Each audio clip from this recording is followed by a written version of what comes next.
அதிகாரம் 13. அகசியா என்னும் யூதாவுடைய ராஜாவின் குமாரனாகிய யோவாசுடைய 23ஆம் வருஷத்தில் யெகூவின் குமாரனாகிய யோவாகாஸ் இஸ்ரவேலின் மேல் சமாரியாவிலே 17 வருஷம் ராஜ்யபாரம் பண்ணி கர்த்தரின் பார்வைக்கு பொல்லாப்பானதை செய்து இஸ்ரவேலை பாவம் செய்ய பண்ணின நேபாத்தின் குமாரனாகிய யெரொபெயாமின் பாவங்களை பின்பற்றி நடந்தான். அவைகளை விட்டு அவன் விலகவில்லை. ஆகையால் கர்த்தருக்கு இஸ்ரவேலின் மேல் கோபம் உண்டு அவர்களை சீரியாவின் ராஜாவாகிய ஆசகேலின் கையிலும் ஆசகேலின் குமாரனாகிய பெனாதாத்தின் கையிலும் அந்நாட்களிலெல்லாம் ஒப்புக் கொடுத்தார். யோவாகாஸ் கர்த்தருடைய சமூகத்தை நோக்கி பிரார்த்தித்தான். சீரியாவின் ராஜா இஸ்ரவேலை ஒடுக்குகிறதினால் அவர்கள் ஒடுங்கிப் போகிறதை பார்த்து கர்த்தர் அவனுக்கு செவி கொடுத்தார். கர்த்தர் இஸ்ரவேலுக்கு ஒரு இரட்சகனை கொடுத்ததினால் அவர்கள் சீரியருடைய கையின் கீழிருந்து நீங்கலானார்கள். ஆதலால் இஸ்ரவேல் புத்திரர் முன்போல் தங்கள் கூடாரங்களில் குடியிருந்தார்கள். ஆகிலும் இஸ்ரவேலை பாவம் செய்ய பண்ணின யெரொபெயாம் வீட்டாரின் பாவங்களை அவர்கள் விட்டு விலகாமல் அதிலே நடந்தார்கள். சமாரியாவில் இருந்த விக்கிரகத் தோப்பும் நிலையாயிருந்தது. யோவாகாசுக்கு சீரியாவின் ராஜா 50 குதிரை வீரரையும் 10 ரதங்களையும் 10,000 காலாட்களையுமே அல்லாமல் ஜனங்களில் வேறொன்றும் மீதியாக வைக்கவில்லை.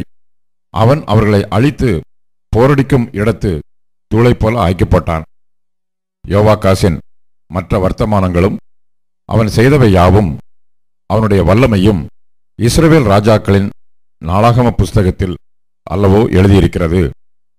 யோவாகாஸ் தன் பிதாக்களுடைய நித்திரை அடைந்தபின் அவனை சமாரியாவிலே அடக்கம் பண்ணினார்கள்.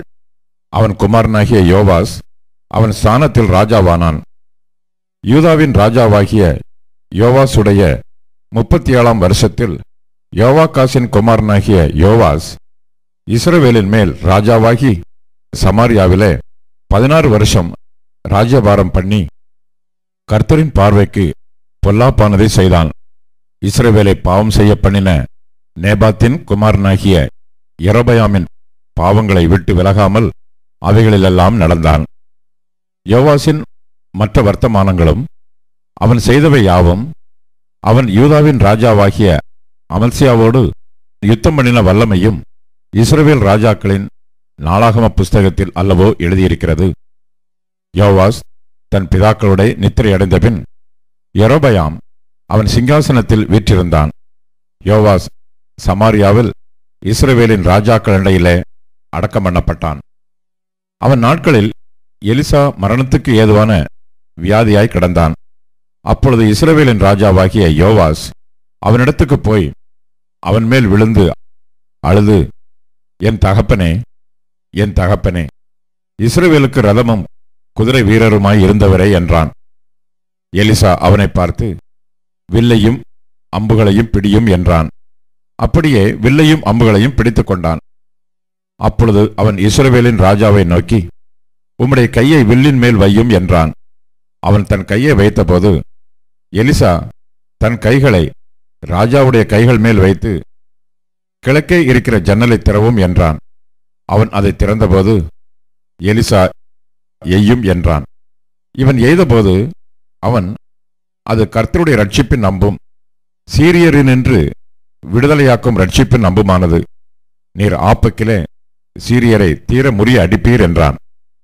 பின்பு அம்புகளை பிடியும் என்றான். அவைகளை பிடித்தான். அப்பொழுது அவன் இஸ்ரவேலின் ராஜாவை நோக்கி, தரையிலே அடியும் என்றான். அவன் 3 தரம் அடித்து நின்றான். அப்பொழுது தேவனுடைய மனுஷன் அவன் மேல் கோபமாகி, நீர் 5-6 விசை அடித்தீரானால் அப்பொழுது சீரியரை தீர முறிய அடிப்பீர். இப்பொழுதோ சீரியரை 3 விசை மாத்திரம் முறிய அடிப்பீர் என்றான். எலிசா மரணமடைந்தான். அவனை அடக்கம் பண்ணினார்கள். மறு வருஷத்திலே மோவாபியரின் தண்டுகள் தேசத்திலே வந்தது. அப்பொழுது அவர்கள் ஒரு மனுஷனை அடக்கம் பண்ண போகையில் அந்த தண்டை கண்டு அந்த மனுஷனை எலிசாவின் கல்லறையில் போட்டார்கள்.